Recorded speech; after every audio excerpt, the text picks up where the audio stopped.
어느 쪽이 됐든 과감하게 채택해서 적극적으로 주장했으면.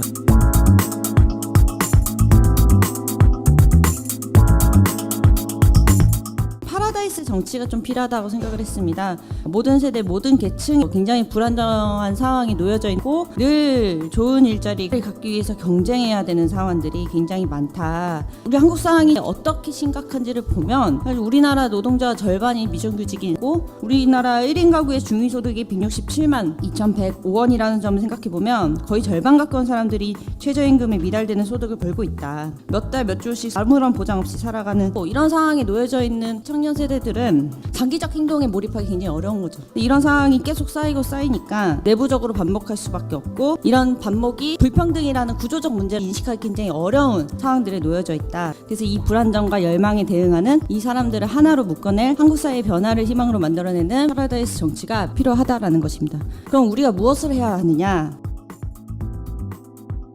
빈민층 내부를 분열시키는 것을 지향하고 불평등 해결에 적극적으로 내세울 때 우리의 타인의 삶과 연대할 가능성이 생기지 않을까. 그래서 이런 청년배당이나 청년사회상속제, 일자리 보장제 이런 것들을 통해서 우리가 사회 전체의 어떤 인식을 바꿀 필요가 있다. 청년배당이라는 거는 기본소득의 개념으로서 이제 모든 청년들한테 주는 건데 불안정한 지위에 놓여져 있는 사람에게 가장 효과적으로 접근할 수 있는 정책이기도 하면서 동시에 효용성도 굉장히 높을 수 있다라는 거죠. 사회복지제도 자체가 사실 거리가 느껴질 수 있는데 다가올 수 있는 제도로 느껴지고 사각지대에 놓여져 있는 사람들이나 기존 복지체계에 들어갈 수 없는 사람들에게는 굉장히 효과적으로 작용할 수 있다라는 겁니다. 청년사회상속제는 자산의 격차 그리고 세습 문제의식을 반영한 거죠. 이제 사회가 청년들에게 상속을 해줘야 된다. 그래서 세원도 상속세에서부터 가져오는 거고 공정한 기회를 주어줄 수 있는 사회가 될 수 있는 걸 보여줄 수 있다라는 거죠. 일자리 보장제라는 건 국가가 일자리를 직접 보장한다라는 개념입니다. 우리가 예전에 완전 고용을 목표로 하는 거를 늘 이야기해왔습니다. 그렇지만 외환위기나 신자유주의 혹은 노동유연화 되면서 실업이라는 게 굉장히 당연한 것처럼 이루어지고 완전 고용이라는 건 굉장히 불가능하게 사람들이 생각을 하는데 근데 이제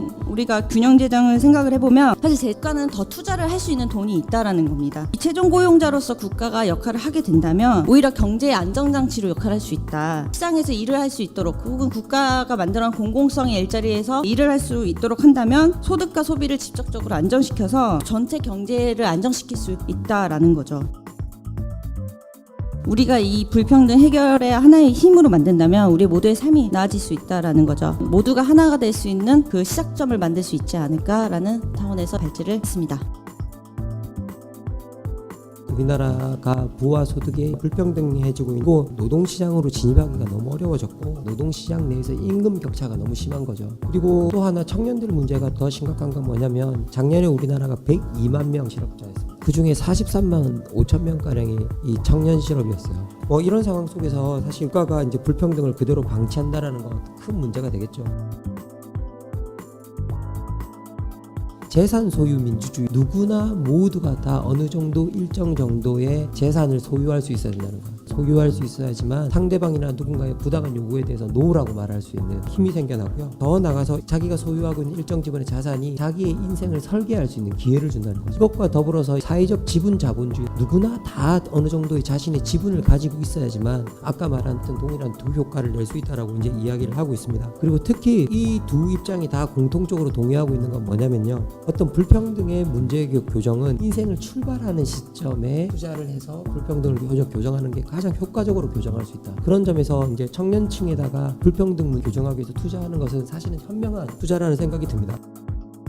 정의당 같은 경우에는 청년사회상속제라고 하는 기초자본제도를 내놨습니다. 누구나 다 자신의 인생을 최소한 한 번은 설계해 볼 수 있는 기회를 가져야 된다. 이 사회에 태어난 모든 사람들이 일정 정도의 출발선상에서의 공평성을 보장하는 사회가 상속을 해줌으로 인해서 그 젊은이들이 그런 기회를 가질 수 있게 해준다는 점에서 이게 사회적 상속제도라고 부릅니다. 정책에 따르면 모든 청년들에게 이제 1,000만 원씩 나눠주자. 저소득층이거나 어려운 환경에서 자라난 청년들에게는 2,000만 원. 실제 제가 봤을 때 청년사회 상속 상속제는 상당히 실행 가능한 제도예요. 상속증여세 5조 4천억 원. 이걸 우리 20세에 이르는 우리 젊은이들의 숫자로 나눠보니까 이제 1,000만 원 정도가 나온 거거든요. 그래서 지금 있는 재원으로도 충분히 실행 가능하기 때문에 강력한 어떤 청년들의 삶을 바꿀 수 있는 중요한 계기가 되지 않을까 생각합니다. 사실 저는 솔직히 말씀드리면 1,000만 원도 작다고 생각하거든요. 3,000만 원 정도는 줘야 되지 않나. 작년에 우리나라 그 국민소득이 29,700불 정도였습니다. 3,300만 원 정도였거든요. 우리가 1인당 국민소득 정도를 인생 출발 자금으로 주면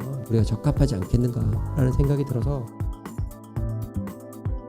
보편적 복지가 어떻게 사람들의 인생을 바꾸는가를 우리가 공감하게 되면 당연히 기본소득도 우리가 따라서 공감하게 되지 않을까라는 생각이 들어서 일단은 재정적으로 시행 가능한 청년사회상속제가 시행되고 그것을 따라서 기본소득이나 이런 것들이 따라왔으면 좋겠다.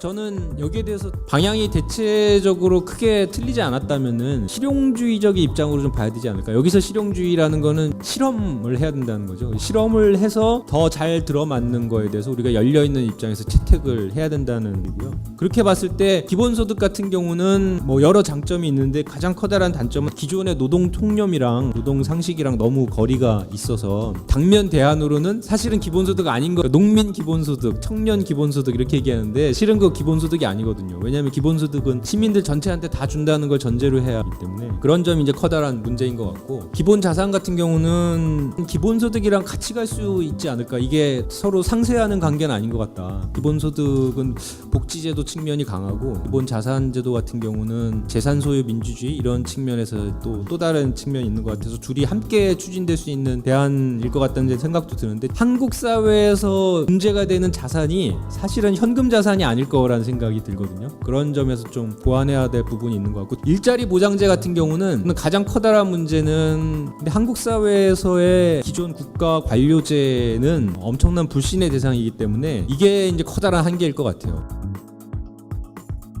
이거를 실제 운동으로 만들어 나갈 때, 캠페인으로 만들어 나갈 때 고민해야 될 점에 대해서 제가 말씀드리고 싶습니다. 이게 단순한 정책 대안으로서는 좋은 게 좋은 거거든요. 근데 이게 캠페인이 제대로 되려면, 운동이 제대로 되려면은 단지 좋은 것만 갖고서는 운동이 안 될 것 같아요. 그러니까 뭔가 절실한 필요가 있어야 돼. 절박한 그게 있어야 운동이 되는데, 이런 이슈랑 좀 결합을 해서 이게 캠페인이 돼야 적극적인 호응을 불러일으키는 그런 운동이 될 수 있지 않을까, 이런 좀 생각을 해봅니다. 그리고 또 이게 운동이 되려면은 적대적인 구조가 이제 명확하게 있어서 그거에 대해 이제 문제 제기를 하고 막 이래야 운동이 되거든요. 근데 청년사회 상속제는 말씀하신 것처럼 너무 무난하게 줬기 때문에 그런 측면이 또 약해요. 그런 부분도 개발해야 되지 않을까. 그런 걸 봤을 때 한국 사회에서 공분을 불러일으킬 만한 쟁점 결국 뭐가 있나, 부동산 문제인 것 같거든요. 그리고 또 운동의 측면에서 보면은 단순히 중앙당 같은 데서 이렇게 이슈 파이팅을 한다고 해서 이게 쉽게 끈기 있는 운동이 되기가 쉽지가 않아요. 실제 대면 접촉을 하면서 다른 사람들에게 구체적인 대안들을 제출해 주면서 그런 것들이 지역에서 막 축적돼 갖고 중앙당에서 얘기하는 것과도 서로 순환 관계가 만들어지고 해야 장기적으로 추진되는 운동 내지는 캠페인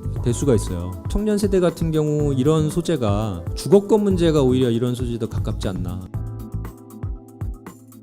그것과 관련해서 마지막으로 좀 말씀드리고 싶은 게, 한국 사회에서 자산 문제라고 하면은 실은 생애 출발 단계에서 누가 현금을 어느 정도나 쥐고 있느냐 이 문제라기보다는 그 불평등한 자산이 따로 있기 때문에 그 문제가 거의 99% 아닌가 싶고요. 그건 사실은 뭐 다들 아시는 것처럼 부동산 자산 문제고 토지 주택 문제죠. 그래서 만약에 청년사회 상속제 이슈화하고 싶은데 부동산 자산 문제를 얘기하지 않고 청년사회 상속제만 얘기하면은 헐거운 얘기처럼 들릴 수 있을 것 같아요. 이걸 제출하려면은 부동산 자산 불평등 문제랑 같이 엮어서 이야기를 해야 훨씬 호소력이 있지 않을까. 그렇다면은 청년사회 상속제도 얘기하면서 자산 재분배에 대한 대안도 같이 얘기해야 되지 않는가. 최소한 공공원룸 정도의 어떤 공간은 충분히 청년이 부담할 수 있는 정도의 수준의 그런 공간은 누구한테나 보장할 수 있는 어떤 제도와 같이 얘기돼야 진지한 대안으로 받아들여지고 실제 운동의 어떤 폭발성 같은 것도 가질 수 있고 그렇지 않을까.